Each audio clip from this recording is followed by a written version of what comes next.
Yeah, let's get to the candidates, but the job itself and ESPN and these networks or outlets online that cover this stuff, is this job as important as maybe Jimmy Pitaro thought it was in 2017, for instance, right? Like, I think that there is a question still of like, did Woj make the money back of what they were spending on him? What's the financial value to a sports media company of having news first?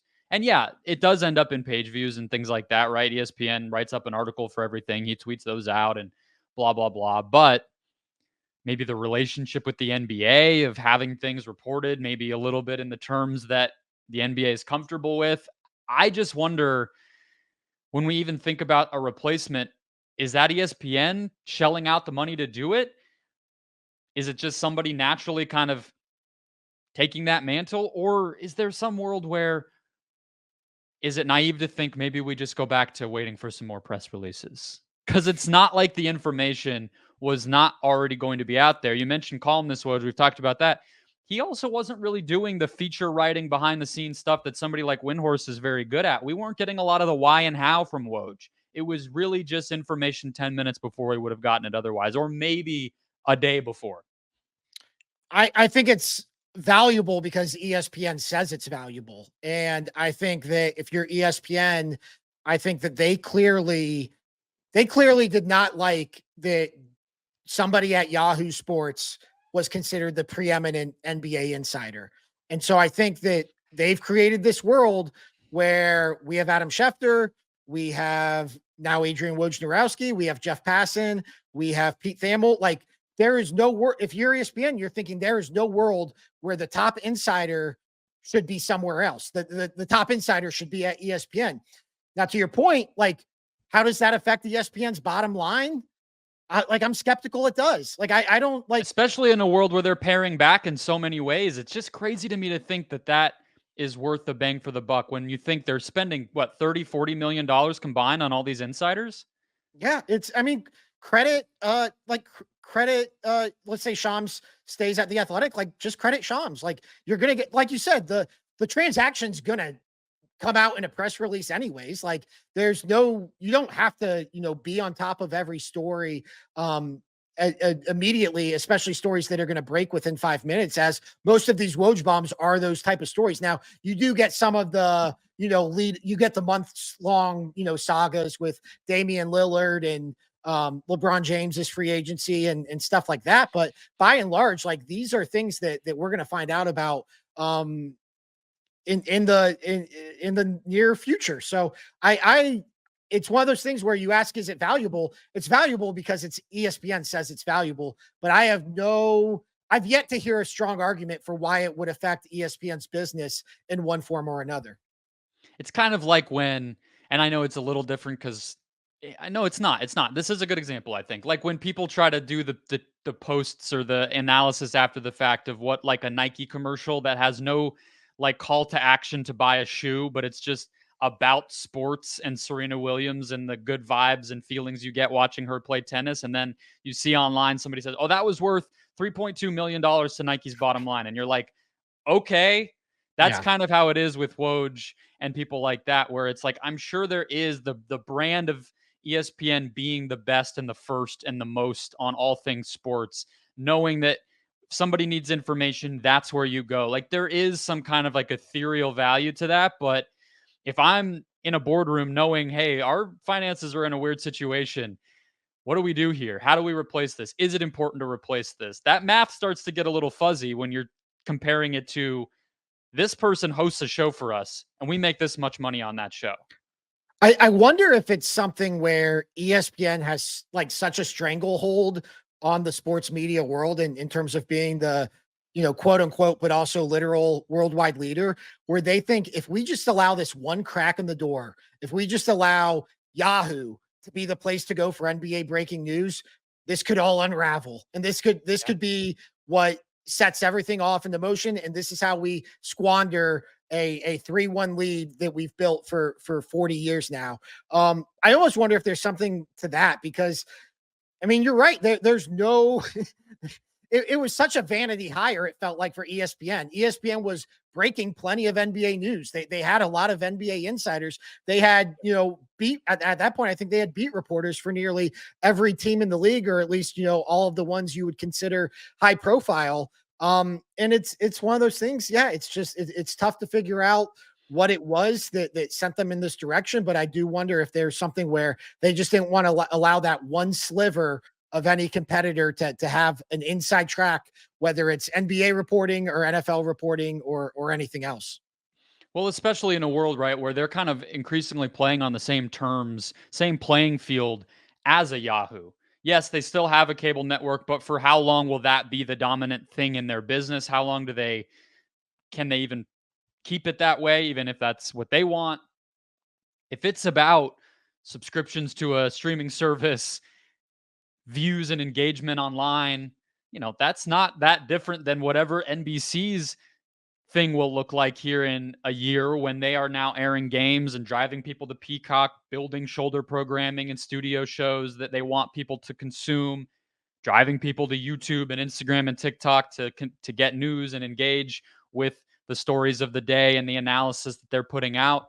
It's ESPN's not going to have that head and shoulders advantage that they used to. And so, yeah, I wonder how they see having somebody like this and what that value is when it's not, okay, we need people to populate Sports Center, or whatever it might be. So the business has changed quite a bit even since 2017 when Woj got there. So it could even be different than it might have been, that calculus back then. But let's jump to kind of the fallout and the next steps, Ben.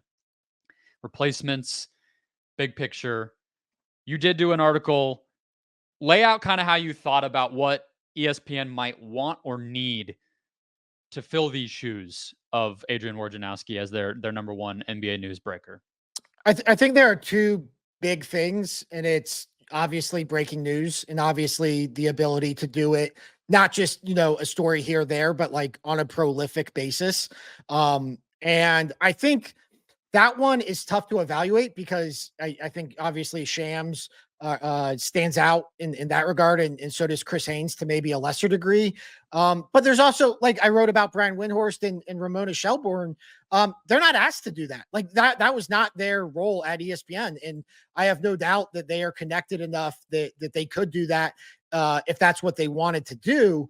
But that one to me is tough to evaluate. I mean, Pete Thamel was not a guy who was breaking a ton of college football news. He was breaking news here and there, and ESPN brought him in, and now he's the preeminent college football insider because that's what he's focusing on doing. So I think that part of it is tough to evaluate.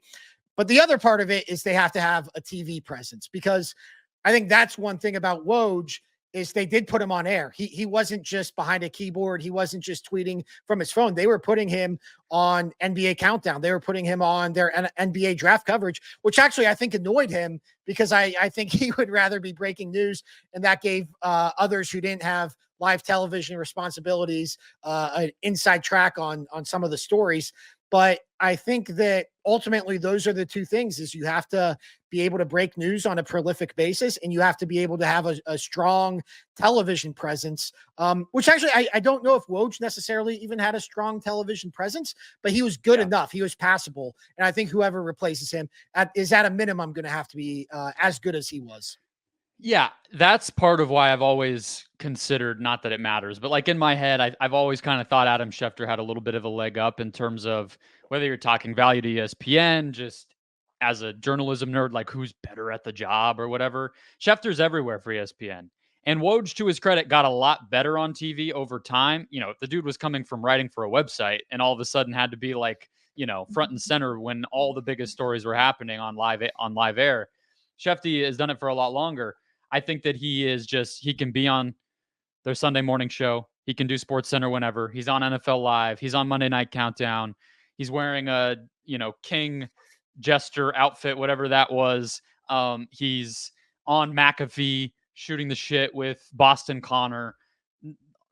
Yeah. Most of that job description is not stuff Woj's doing. He was talking to Kevin Nagandi for 2 minutes about what LeBron's was going to do in free agency, and that was it, So to me, number one priority if I'm ESPN, get somebody who can fill in those cracks better.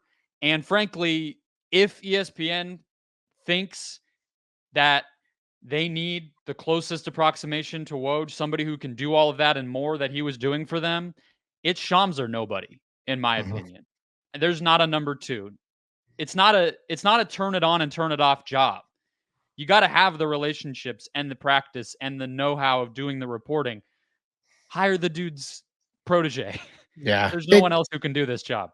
It's really, I mean, I wrote the story and it's just, you write that first section on Shams and it's just perfect. I mean, it's a storybook ending to all of this. Like it's really one of the crazier sports media stories when you just consider their relationship as mentor and protege, and then rivals. And now ultimately, potentially, and I don't even know if we could say likely, but I mean, he has to be ESPN's top target, right? Like that had to have been the first, And he's a like, free agent.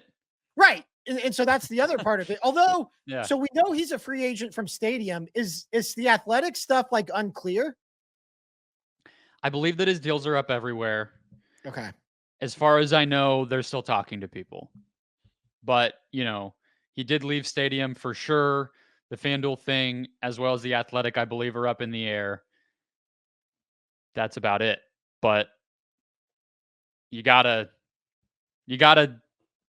call him. I mean, I don't know, buy him out. It's the only option they have, in my opinion.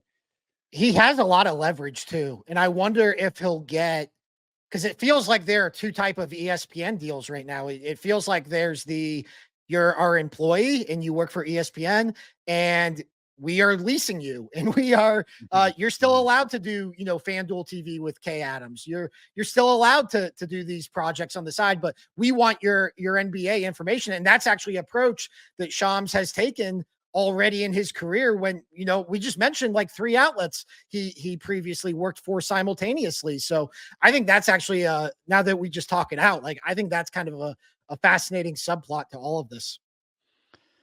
Yeah, I think ideally from the ESPN side, right, you would want the full deal. You would want him to be exclusive to you, because some of the things we were talking about of the crediting and the, being first in the brand I ramifications of never that. knew how to credit Shams. Like when I would aggregate one of his Yeah, stories, I right. was like, from the Athletic slash Stadium slash FanDuel's Shams Charania. Like it was this funny Mhm. thing where whenever he broke news, especially when he would only do it on Twitter, like I had no idea how to refer to him.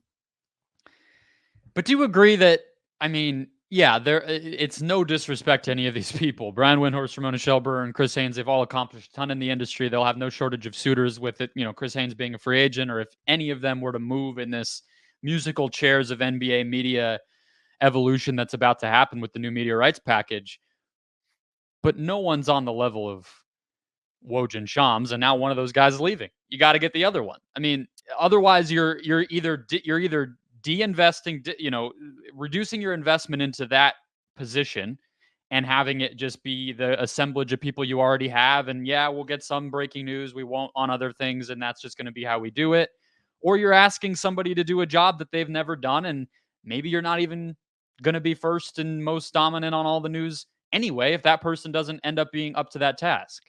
I think that if the goal is to fully replace Woj, it's Shams or bust. Like I think that other people could do the job, and do an adequate job, and maybe even do a good or great job. But if the goal is to like live up to the standard that Woj set as a newsbreaker, like it's Shams or bust. It was funny because there was this, outpouring of reaction today where it was like nobody ever dominated a beat like Adrian Wojnarowski. Nobody ever did this. And it's like Shams did. Like Shams, Mm-hmm. this is a thing. Like Shams versus Woj. Like every time they broke news, like it was a race to see who did it first. Like this was not a one-sided rivalry by any means. If anything, I felt like Shams was like kind of the people's champ when it came to all of this, because you kind of got a little bit less of the bullshit, with is he pushing this story because he's protecting a source? That there is still a little bit of that with Shams, but